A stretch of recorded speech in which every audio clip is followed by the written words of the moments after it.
guys? This is Kyle from Wax Museum, and last week at some point, either on the audio podcast or the YouTube channel, I mentioned that I kind of miss Panini.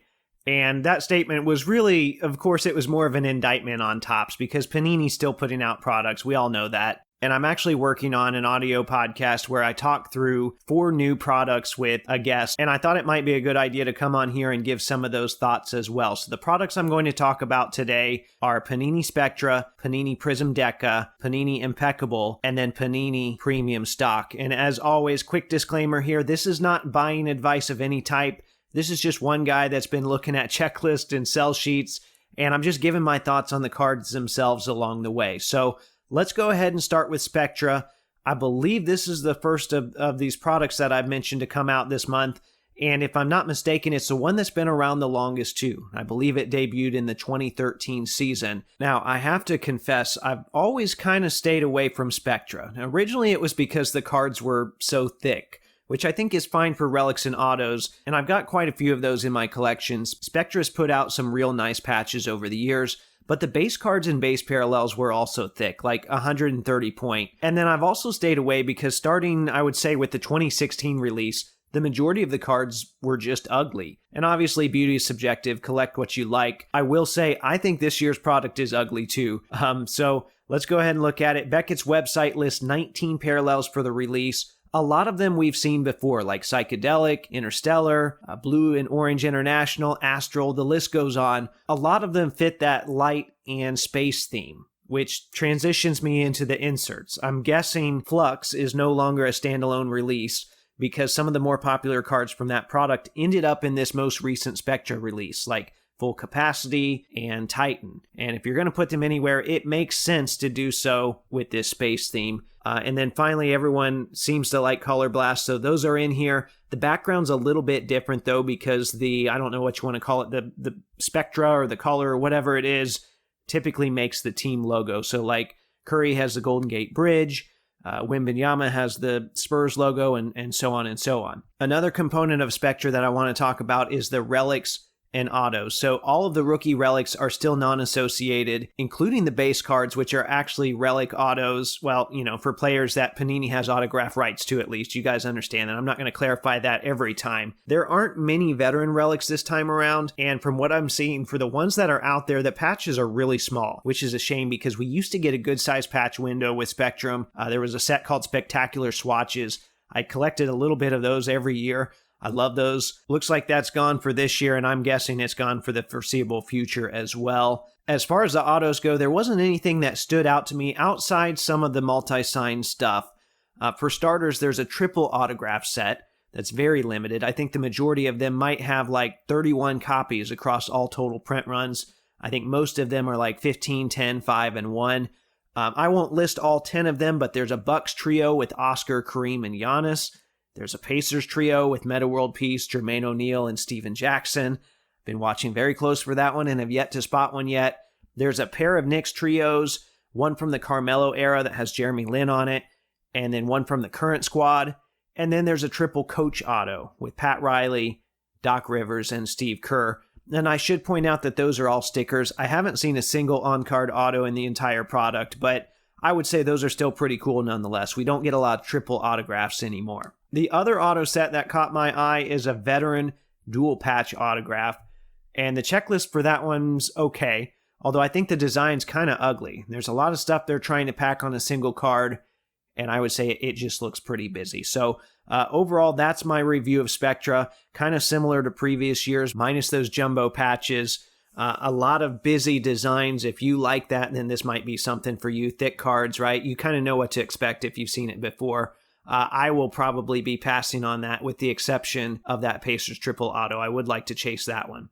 Okay, next up we've got Prizm Deca, and this is a product I teased on the audio podcast a while ago, but there wasn't a lot of info out then. And in case you missed it, it's a 300 card set that utilizes the 2012 Prizm design. Well, we've since seen a decent amount of these cards out in the wild. Maybe decent amount is too much here, but we've seen enough to start making some sort of judgment about it. I think it's obvious that this is a cash grab, but at the same time, you know what? I'm here for it, right? I love the 2012 design. There are no relics in this product. Prizm's never really been about the autographs, so I'm not going to spend a lot of time talking about either one of those. I want to just focus on the parallels and the inserts. And relative to other ultra-modern Prizm releases, the number of parallels is low. According to Beckett, there's only 12 for each card. And when I started seeing these cards pop up on eBay, it felt like they were all shimmer parallels, which I'm not a big fan of those either. If you haven't figured it out by now, I really don't like disco, shimmer, scope, all of those kind of things. I just like traditional parallels with traditional colors. But I understand that everyone has their preferences, and we don't want every set to look alike. Anyway, it turns out there's only 3 shimmer sets, and a couple of them just came out of first off the line. So crisis averted there, at least for me. So most of the parallels are just solid colors, which I like, and it's the ones that have been a big part of Prizm over the years. So you've got silver, red, blue, purple, orange, gold, black, and then Mojo as well, which I'm glad they included that one. Now, the big omission for me is a solid green parallel. They've got a green shimmer, but not green itself, which was one of the few parallels that was actually in the original 2012 product. So I don't know how we missed out on that one. That seems like I said, a pretty big omission. And before I move on to the inserts, I've got one more note about the parallels. I haven't seen any of these in hand yet, but every single picture I've seen online makes them seem a little dull, which is what I was afraid of. And I don't know if this is on the printer or the card companies themselves, because I've seen it with some of the top stuff as well. And if you remember my Prizm Gold rankings, you know that shine is a big deal for me. So I hope I'm wrong, but as of right now, that doesn't appear to be the case. As far as inserts in Prizm Deca goes, there's 5 total.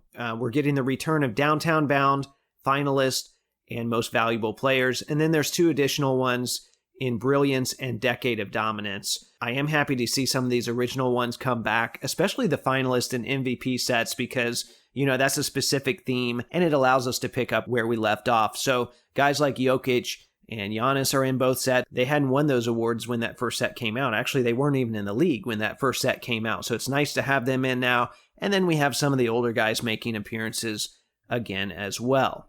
Okay, next up is 2023-24 Impeccable, which I'm not going to spend as much time on. I think a lot of it resembles previous Impeccable releases, which, if you like the product, that's great. And I am trying to stay away from talking much about cost today, but this release seems like it's gotten really pricey. Now, very similar to Spectra, you've got a veteran-based checklist, plus, all the rookies Panini doesn't have the autograph rights for, most notably Wembanyama. And then the ones that they do, their base cards are relic autos, non-associated still. I think it's safe to assume that's the way it's going to be until we get to Flawless, unfortunately. As usual, we're going to get the silver and gold bar cards. To me, this product is all about the autos, though, because a lot of them are on card. Now, I say a lot of them, not all of them are on card. I can tell you for certain, I've seen one of the veteran relic auto sets that has game-worn stuff with sticker autos. It's kind of weird seeing that, and then seeing the on-card rookie with the non-associated relics. It's like we can't really get the best combination between the two. As shown on the sell sheets, Tim Duncan signed for this product. That was a smart move on Panini's part. I think it helps build the value of the Spurs spots in group breaks where, they don't have those Wemby autos. And then that way, the people that don't hit some sort of Wemby, they won't get completely killed either. There is one relic set that I think is worth mentioning in Impeccable. Unfortunately, I don't think I'll be in the running for one, though, because all the cards in the set are 1/1s. But there is a game-dated Logo Man set with 35 different subjects. LeBron James being the biggest one. They list him as a Laker in there. Not everyone is on their current team. Like I know Siakam is listed as a Raptor. So I'm curious to see what games those come from. Hopefully something significant. But like I said, probably won't be able to make a run at any of those. The last product I want to talk about today is one that I didn't even know was coming. And I honestly, I don't think Beckett or Blowout did either, because I can't find a sell sheet for it on either one of their sites, which is unusual. Maybe it just means they're not going to sell it here at the start, though. But it's called Premium Stock. And appearance-wise, it's fairly similar to the Hoops Premium set we got back in 2019. You guys might remember that during the Zion craze and everything. Except this time, every card has a scope pattern. And then the configuration is a little bit different as well. So for this new one, the break I watched on YouTube, it was called a premium box or something like that. They were on the Walmart website and they quickly sold out. The breaker said it was bigger than a mega, but smaller than a hobby box, and it cost $130. Of course, he pulled a Nebula in the first pack. I'll put a screenshot up here, at least a video or something, so you can see that and hopefully go watch that video. I thought he did a pretty good job of breaking down what he was opening. As for my early evaluation, I think we have more than enough Chromium products out there, but there are some things about this one that I think Panini got right. Of course, I love in-game photos, and they're not just the same photos they used in regular hoops either. I noticed a lot of the Pacers players have the city uniforms on. Like I said, I'm not big on the scope pattern on every card, but it does give the cards a premium feel, hence the name premium stock. I think the scope pattern looks awesome on the inserts though. So like in the video I watched, the anti-gravity and net marvel specifically, I know those have been popular in a non-chromium format in the past. I can't see how that wouldn't carry over to this product too. With that being said, there are likely some surprises we don't know about. Maybe they're on the checklist and they're just out in the open and we haven't seen them. I'll tell you what, the checklist is a lot to take in. I was trying to study it today. I downloaded the Excel version from Panini's website, and there were over 16,000 rows. So I believe I saw at least 4 one-of-ones for each base card, which would be Black Disco, Black Pulsar, Gold Vinyl, and Nebula. And then if your player was in a Rising Stars game, there's even more. Now, I want to say the 2019 version of the product had maybe 6 one-of-ones for every player, so